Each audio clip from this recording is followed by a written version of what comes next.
Yo les amis, petite intro habituelle pour vous demander de bien rester jusqu'à la fin de la vidéo. En effet, je vais désormais vous faire découvrir une jeune chaîne YouTube orientée sur One Piece, choisie préalablement à chaque vidéo. J'expliquerai tout ça à la fin, avec tous les critères requis, etc. Je vous annonce aussi que j'ai posté une nouvelle théorie sur The Walking Dead sur la chaîne secondaire. Je vous invite à aller la voir. Le lien est dans la description, n'hésitez pas à vous y abonner si ce n'est déjà fait.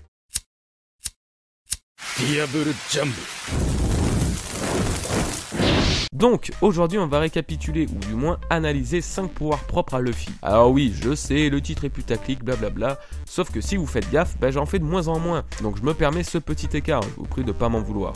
Vous pourrez voter pour votre pouvoir préféré en cliquant sur le i en haut à droite du lecteur vidéo, mais attendez la fin de vidéo pour pas vous faire spoil. Quoi qu'il en soit, commençons dès maintenant. Le feu. L'arc de l'île des hommes poissons fut le premier gros arc post-ellipse, celui qu'on attendait tous car on savait pertinemment que les Mugiwara auraient développé de nouvelles techniques durant ces 2 ans d'entraînement intensif, ou du moins amélioré celles qu'ils avaient déjà. Et ça n'a pas manqué, et je pense que c'est Luffy qui nous a le plus choqué avec son Red Hawk. De base, un simple coup de poing, le bras de Luffy s'enflamme pour finalement générer une immense flamme et brûler l'adversaire lors de l'impact. Mais le problème, c'est qu'Oda cherche malgré tout une cohérence dans les pouvoirs de ses personnages. Certes, il y a des fruits de démons de toutes sortes avec une puissance variable, allant du fruit pouvant détruire le monde à celui générant de la cire de bougie. Et c'est bien la première fois qu'un possesseur de fruits du démon génère un élément autre que celui qu'il possède normalement. Alors certes, l'une des excuses est que Luffy vit avec la volonté de son frère Ace et que cette attaque est une sorte d'hommage pour lui, mais honnêtement ça me paraît encore trop gros. Nous aurons sans doute l'explication un jour ou l'autre, une explication rationnelle. En attendant, ça reste particulièrement mystérieux. Et finalement, ça reste similaire au Diable Jump de Sanji et ça nous laisse une bonne occasion de découvrir le secret sur ce genre de technique générant des flammes. Car on est d'accord pour dire que ce n'est clairement pas normal ou du moins pas assez justifié, le Logia du Mera Mera no Mi devrait être le seul à posséder cette aptitude. Après oui, on a bien les Mink qui parviennent à générer l'électricité et donc ça fait un écho au pouvoir des nerfs, mais la différence d'intensité et de puissance reste quand même bien présente. On reviendra sur le sujet de l'électricité un peu plus tard dans la vidéo, car ça reste tout autant intéressant. En attendant, difficile d'apporter une explication rationnelle au Red Hawk de Luffy. Serait-ce dû à la friction de l'air comme le fait Sanji avec son Diable Jambe? Impossible, car justement Sanji parvient à faire son Diable Jambe n'importe quand sans tourner sur lui-même depuis la fin de l'ellipse. Serait-ce alors dû au Haki?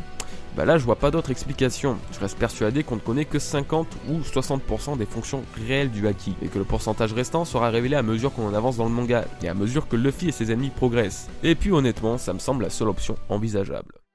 La voie de toute chose.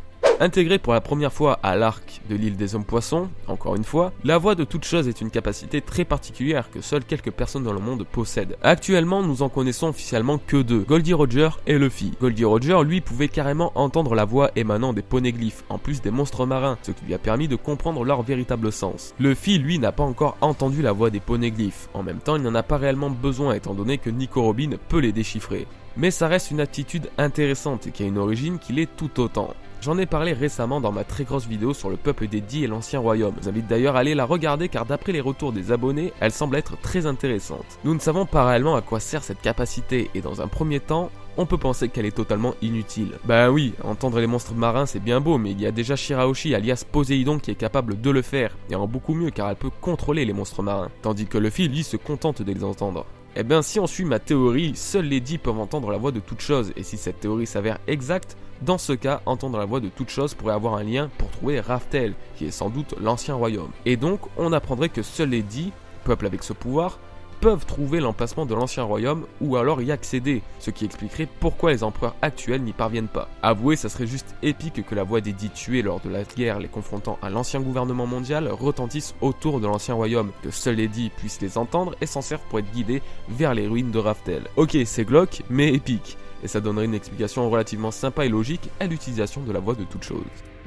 Le vol. Et oui, Luffy sait voler. Depuis l'ellipse, Luffy peut rester en l'air quelque temps en effectuant une attaque, et ça reste quelque chose de totalement extraordinaire vu la nature de son fruit du démon. 2 techniques particulières lui permettent cette prouesse, le Gear Force et le Gomu Gomu no UFO. Dans le premier cas, Luffy en Gear Force utilise l'élasticité de ses jambes pour utiliser le Geppo, ou pas de lune en français, tout comme Sanji le fait depuis l'ellipse. Cette technique lui permet de gagner grandement en vitesse et en mobilité aérienne, comme nous avons pu le voir face à Doflamingo. De plus, pour qu'une telle technique soit mise au point et intégrée dans le manga par Oda, c'est clairement pour nous faire comprendre que Luffy aura beaucoup d'autres combats aériens à venir. Dans le deuxième cas, Luffy a utilisé cette technique, le Gomu Gomu no UFO, face aux sbires de César Clown à Punk Hazard.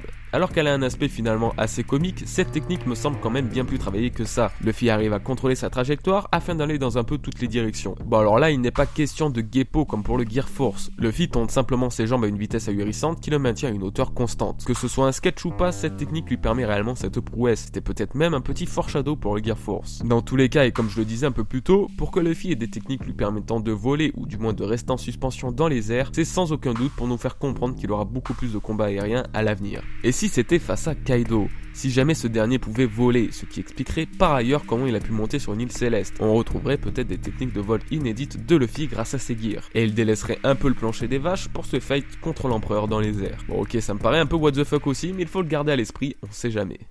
L'électricité. Le film Strong World de One Piece a énormément marqué les esprits, et à vrai dire, il avait toutes les qualités pour le faire. Légende au même titre que Roger et Barbe Blanche, animation au top, combat et technique juste épique, en bref c'était un véritable plaisir. Et justement, une technique est vraiment sortie du lot, le Gigant Thor Axe, un Gear Third énormissime combiné à l'électricité d'un nuage particulièrement chargé. Alors bon, on savait bien que Luffy n'avait pas généré cette électricité lui-même, il s'agissait surtout d'un effet de style rendant l'attaque encore plus épique. Sauf que, depuis l'ellipse, encore une fois, Luffy semble posséder des attaques avec ce genre d'effet électrique. Je pense en particulier au Gomu Gomu no Snake Shot qu'il a utilisé face à Oddie Jones. Cette attaque reste très basique, mais malgré ça, l'impact a été assez violent pour faire tordre de douleur Oddie Jones. Si je parle de cette technique, c'est justement car Luffy semble lâcher une sorte de décharge électrique. Et vous savez, ça me fait penser aux anguilles qui peuvent générer des décharges électriques allant jusqu'à 600 volts, qui sont capables de tuer humains ou animaux. Je pense que la technique de Luffy en est grandement inspirée. De plus, l'électricité est bel et bien présente chez les Mink, sans que ces derniers possèdent de fruits du démon ou autre. Ils pourraient apparemment la générer grâce à l'électricité statique de leurs poils. Mais si, tout comme le feu dont on parlait plus tôt, le haki avait une sorte de propriété électrique. Fois de plus, ça rajouterait de la diversité dans les attaques et les combats, et ça ne serait que positif. Surtout qu'on a encore eu un effet électrique similaire lors du combat opposant Luffy à Don Shinjao. Genre leur clash de haki des rois, c'était comme un tonnerre qui s'abattait sur le Colisée Corrida. Les effets vidéo et sonores dans l'anime étaient d'ailleurs particulièrement explicites. Même dans le manga, on pouvait distinguer des éclairs fusés dans tous les sens. On peut noter que face à Doflamingo, c'était sensiblement pareil. Peut-être que justement le haki des rois aura un rôle dans tout ça, mais dans tous les cas, il me tarde de voir l'évolution des techniques élémentaires de Luffy. Se faire des alliés. Pour moi, l'un des moments les plus marquants de Marineford fut l'altercation entre Luffy et Mihawk, notamment car nous avons pu revoir l'utilité du haki de l'observation et un pourcentage un peu plus élevé de puissance venant de Mihawk comparé à sa première apparition sur East Blue. Mais aussi et surtout car Mihawk a trouvé une caractéristique particulièrement intéressante chez Luffy, la capacité de faire de tous ceux qu'il côtoie ses alliés. Quand on y pense, c'est vrai que Luffy tire le meilleur des gens qu'il côtoie. Regardez, rien que dans son équipage, il a réussi à rendre ses Nakama bien meilleurs que ce qu'ils étaient avant. Usopp et Chopper sont devenus beaucoup plus courageux, Robin et Nami ont de nouveau l'envie de vivre, et j'en passe. Et pareil pour les étrangers, entre les royaumes qu'il sauve et qu'il range de son côté et ses habituels ennemis qui deviennent des alliés, ça fait de Luffy un adversaire particulièrement redoutable. On le remarque encore plus à Dressrosa lorsqu'il recrute involontairement plus de 5600 personnes qui formeront par la suite sa toute première flotte composée de légendes, comme les géants d'Elbaf ou Don Shinjao. Et comme le disait Mihawk, même si ce n'est pas vraiment un don ou une technique, cette capacité de faire de tous ceux qu'il côtoie ses alliés est le pouvoir le plus dangereux qui peut exister dans tout l'océan. Vous savez pourquoi Luffy possède cette capacité? C'est sans aucun doute pour faire tomber le gouvernement mondial. Je m'explique, nous savons qu'une autre guerre aura lieu, Oda lui-même l'a dit et apparemment elle fera même passer Marineford pour une récréation, c'est pour dire. Et justement, toutes les personnes qu'il a aidées et qu'il a ralliées à sa cause durant son périple sur les mers lui apporteront sans aucun doute leur soutien durant la grande guerre finale. Ça nous permettra de revoir tout le monde et ça conclura une partie du voyage de Luffy. Et ça serait un beau final ceci dit, même si aucun de nous ne veut voir One Piece s'arrêter. Les amis, attendez, cette vidéo n'est pas terminée. J'ai décidé qu'à chaque fin de vidéo, je vous ferai découvrir une chaîne One Piece prometteuse et intéressante, avec du contenu de qualité et surtout un bon potentiel. Je vous le dis direct, si vous vous lancez sur YouTube et que vous voulez que je vous mette en avant, le meilleur moyen est de ne pas venir me le demander. Je reçois des dizaines de messages par mois me demandant d'apparaître dans une de vos vidéos, ou même encore de parler de vous, etc. Et c'est typiquement le genre de truc à ne pas faire. De base, je n'aime pas réellement qu'on me demande quoi faire, donc si vous vous tenez à ce que je vous aide, attendez que je le fasse de moi-même. Dans le cas échéant, faites comme moi et débrouillez-vous tout seul, vous n'en serez que plus fier. Ceci dit, même si je ne regarde quasiment aucune vidéo du One Piece YouTube Game, comme on dit, je salue de nombreuses chaînes pour leur qualité. Certaines sont vraiment pas connues et c'est dommage comparé à d'autres qui ne le méritent absolument pas. C'est pour ça que je souhaite leur donner un petit coup de main, histoire qu'ils gagnent en visibilité. Libre à vous de vous abonner ou pas à leur chaîne.